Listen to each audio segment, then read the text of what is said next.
صاحب کی طرف چلوں گا کہ جیسے علامہ جعفر العلوی صاحب نے کہا کہ صبر اور اطمینان یعنی ساتھ ساتھ رہا، یعنی رسول خدا صلی اللہ علیہ وسلم کی حیات طیبہ میں بھی اور اہل بیت اطہار کی حیات طیبہ میں، یعنی ایک تو ہوتا ہے صرف صبر کر لیا، اطمینان نہیں ہے، لیکن یہاں صبر بھی تھا اور اطمینان بھی تھا۔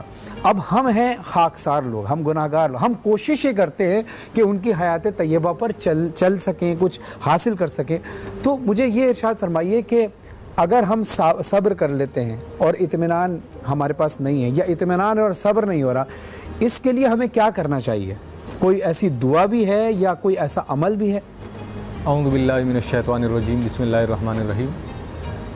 علامہ صاحب نے جس طرح صبر کے حوالے سے کافی گفتگو فرمائی اور بڑی اچھی باتیں علامہ صاحب نے ارشاد فرمائی صبر کے حوالے سے، میں اسی بات کو لے کر آگے چلوں گا۔ آپ نے فرمایا کہ صبر تو ہم کسی طرح کر لیتے ہیں، لیکن دل ہمارا مطمئن کیسے ہو، اس صبر پر ہمیں اطمینان کیسے ہو؟ تو اسی سے متعلق قرآن نے کہا کہ الا بذکر اللہ تطمئن القلوب، تمہارے دلوں کا اطمینان وہ اللہ کے ذکر میں ہے۔ صحیح۔ جب مشکل پیش آئے، مصیبت پیش آئے، نفسانی خواہشات کو دخل دینے کے بجائے اپنی توجہ کو اپنی رب کی طرف متوجہ کر لو، اللہ سے اپنی لو کو لگا لو، اور اس بات کو جان لو کہ ان اللہ مع الصابرین، اللہ تمہارے ساتھ ہے، تو تمہارا دل مطمئن ہو جائے گا، تمہیں سکون قلب اور اطمینان قلب بھی حاصل ہو جائے گا، اور پھر اس صبر پر اللہ نے جو اجر کا وعدہ تم سے کیا ہے وہ اجر بھی تمہیں دیا جائے گا۔ اور اگر ہم اپنے اسلاف کی بات کریں، جس طرح آغا جعفر العلوی صاحب نے اہل بیت رسول صلی اللہ علیہ وسلم کا ذکر کیا، تو میں کہتا ہوں کہ ان کے ایک لفظ سے جو ان کے دہن مبارک سے نکلتا، نظام درم برم ہو جاتا، سب ریزہ ریزہ ہو جاتا۔ وہ چاہتے تو سب کچھ بدل کر رکھ دیتے، اس لیے کہ اس امت کے اولیاء کی شان یہ ہے کہ ان کی زبان سے کہ اے مطمئن نفس والے پلٹ اپنے رب کی طرف، پلٹ اپنے رب کی طرف۔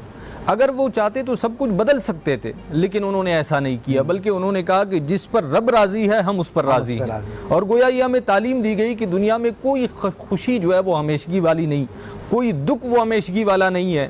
اللہ کی طرف سے خوشی بھی ہے، اللہ کی طرف سے دکھ بھی ہے۔